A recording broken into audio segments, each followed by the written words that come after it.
আকাশ থেকে বোমা মেরে নিরীহ ও নিরস্ত্র গাজাবাসীর ওপর কাপুরুষের মতো গণহত্যা চালাতে ইসরায়েল যতটা পারদর্শী, ঠিক ততটাই আনাড়ি সম্মুখ যুদ্ধে ফিলিস্তিনি প্রতিরোধী যোদ্ধাদের সাথে পেরে উঠতে।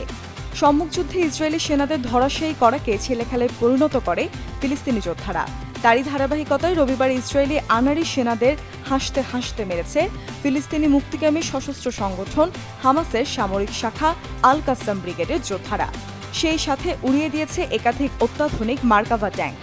এদিন গাজার জাবালিয়া ক্যাম্পে ইসরায়েলি সেনাদের মৃত্যুকূপে পরিণত করেছে হামাস।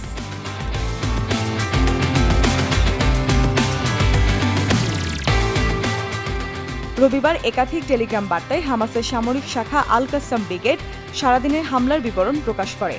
সকালে প্রকাশিত একটি টেলিগ্রাম বার্তায় হামাসের সামরিক শাখা জানায়, তাদের যোদ্ধারা উত্তর গাজার জাবলিয়া ক্যাম্পে জায়নবাদী শত্রু সেনাদের সাথে ভয়াবহ সংঘর্ষে লিপ্ত হয়। সকালে ভিন্ন একটি টেলিগ্রাম বার্তায় জানানো হয়, কাসাম ব্রিগেড ও আল-কুদস ব্রিগেড সম্মিলিতভাবে গাজার জাইতুন অঞ্চলে শত্রু সেনাদের সমাবেশকে কেন্দ্র করে ভারী মর্টার শেল নিক্ষেপ করে। এতে শত্রু শিবিরে হতাহতের ব্যাপারেও নিশ্চিত করা হয়। রবিবার দুপুরে প্রকাশিত একটি টেলিগ্রাম বার্তায় আল কাসাম ব্রিগেড জানায়, জাবালিয়া ক্যাম্পে যোদ্ধারা ড্রোন থেকে বোমা নিক্ষেপ করে একটি মার্কাভা ট্যাঙ্ক ধ্বংস করে।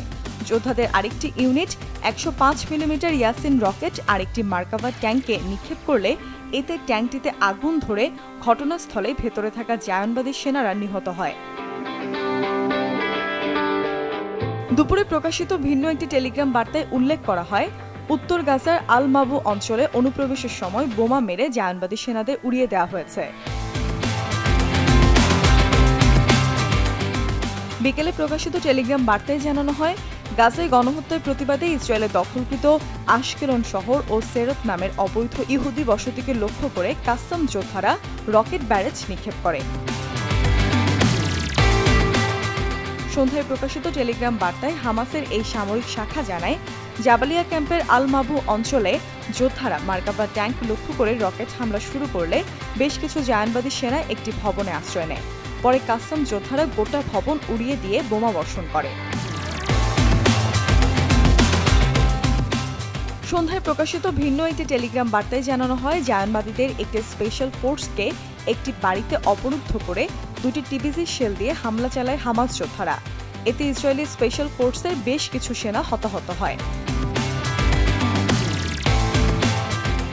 ইসরায়েলি দখলদার বাহিনী নিহতের সংখ্যার ব্যাপারে কোনো তথ্য না দিলেও গত ২৪ ঘণ্টায় ৫০ জন সেনা অফিসার ও সদস্য আহত হওয়ার কথা স্বীকার করেছে।